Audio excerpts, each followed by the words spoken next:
मर्द को दर्द नाही होता असं मी का म्हणते समजेलच पुढे. रामनवमीची सकाळ, घरात धावपळ सुरूच, मुलांची लगबग, साफसफाई, सगळं इकडे तिकडे आणि त्यातच माझी श्रीरामांच्या पूजेची तयारी. इतक्यात लव फुलं घेऊन आला. त्या छोट्याशा हातातली ती फुलं मन भारावून टाकणारी होती. श्रीरामांचा अभिषेक, सजावट आणि मनापासून केलेली प्रार्थना असं सगळं काही चालू होतं आमचं. त्याचबरोबर मला एक रेसिपीसुद्धा शूट करायची होती.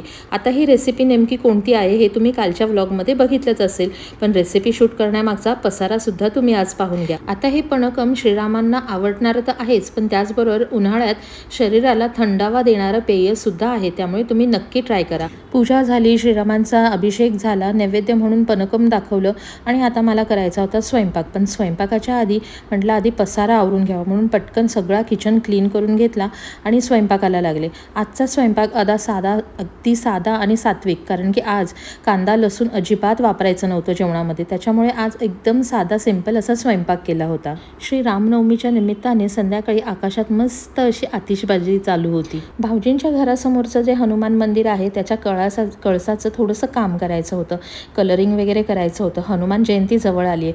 माझ्या मिस्टरांनी खूप प्रेमाने आणि अगदी भक्तिभावाने हा कळस तयार करून आणला. आणि रात्री टी व्हीवर एक छोटासा सीन चालू होता दोन मित्रांचा. त्या दोन मित्रांच्या मधलं जे संभाषण आहे ते माझ्या नवरोबांच्या मनाला इतकं काही लागलं, इतकं काही भिडलं की त्यांच्या डोळ्यात अश्रू आले. तेव्हा जाणवलं, पुरुष असो की महिला, भावना सगळ्यांनाच असतात. मर्द को दर्द नाही होता असं म्हणतात, पण खरं तर प्रत्येक पुरुषालाही रडण्याचा, हसण्याचा, त्याच्या भावना व्यक्त करण्याचा पूर्ण अधिकार आहे. कारण भावना लपवणं नाही तर व्यक्त करणं हाच खरा स्ट्रॉंगपणा आहे. तुम्हाला काय वाटतं मंडळी? मला नक्की सांगा. चला तर मग, बाय.